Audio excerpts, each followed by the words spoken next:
मेरे साथियों, प्रधानमंत्री आवास योजना के अंतर्गत पहली किस्त की सूची तैयार की जा चुकी है और जारी की जा रही है। 2026 के पहले महीने की 6 तारीख को सभी पात्र लाभार्थियों को डीबीटी के माध्यम से पहली किस्त सीधे के बैंक खाते में भेजी जाएगी। दोस्तों, प्रधानमंत्री ने साफ साफ कह दिया है कि प्रधानमंत्री आवास योजना की पहली किस्त नए साल के पहले सप्ताह में सीधे आपके बैंक खाते में भेज दी जाएगी। और यही वजह है कि पूरे देश में हलचल मची हुई है, क्योंकि यह कोई घोषणा नहीं बल्कि लागू किया गया फैसला है। और सरकार ने यह भी साफ कर दिया है कि जिनका रिकॉर्ड सही है उन्हीं के खाते में पैसा जाएगा, बाकी लोग सिर्फ इंतजार करते रह जाएंगे।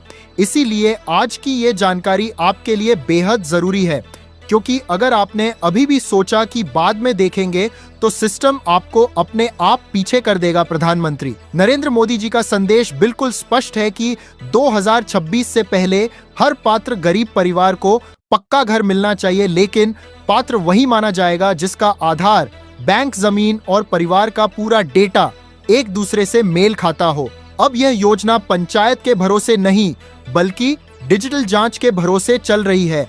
और यही वजह है कि बहुत से लोगों का नाम बिना किसी नोटिस के आगे नहीं बढ़ पा रहा है, क्योंकि नाम काटा नहीं जाता बल्कि फाइल को रोक दिया जाता है।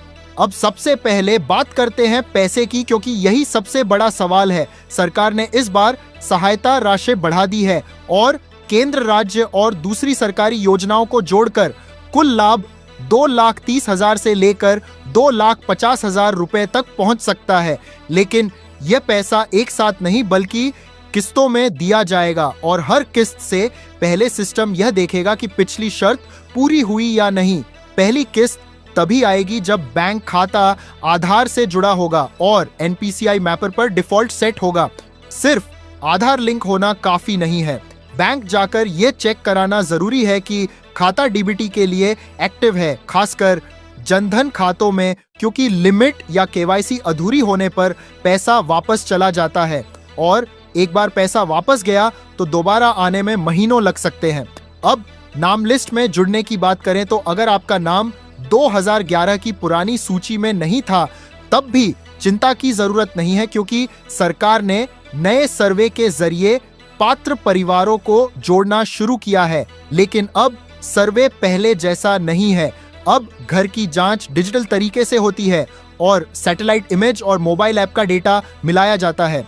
अगर कच्चे घर में पक्का निर्माण दिखाई देता है तो सिस्टम खुद फाइल रोक देता है और अधिकारी कुछ भी नहीं कर पाता।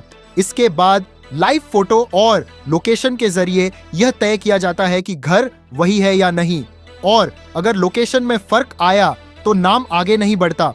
तीसरे स्तर पर परिवार और संपत्ति की जांच होती है, जिसमें वाहन, जमीन और दूसरे सरकारी रिकॉर्ड देखे जाते हैं, और अगर इनमें कोई भी जानकारी सीमा से बाहर निकली तो व्यक्ति अपने आप अपात्र मान लिया जाता है।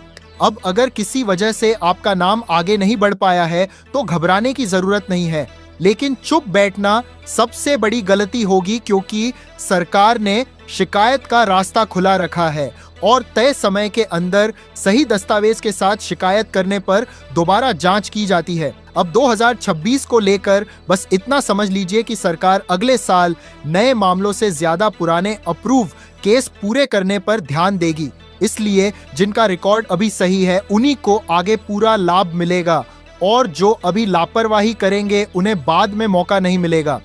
इसलिए आज ही आधार, बैंक और मोबाइल की जानकारी सही कराइए, एनपीसीआई मैपर चेक कराइए और किसी भी दलाल के झांसे में मत आइए, क्योंकि प्रधानमंत्री आवास योजना का पैसा सिर्फ सीधे खाते में आएगा, हाथ में नहीं। अगर आप चाहते हैं कि आपके जिले की सही स्थिति आपको पता चले तो कमेंट में अपना जिला और राज्य लिख दीजिए। मैं पूरी कोशिश करूंगा कि आपको सही जानकारी दी जा सके। जय हिंद, जय भारत।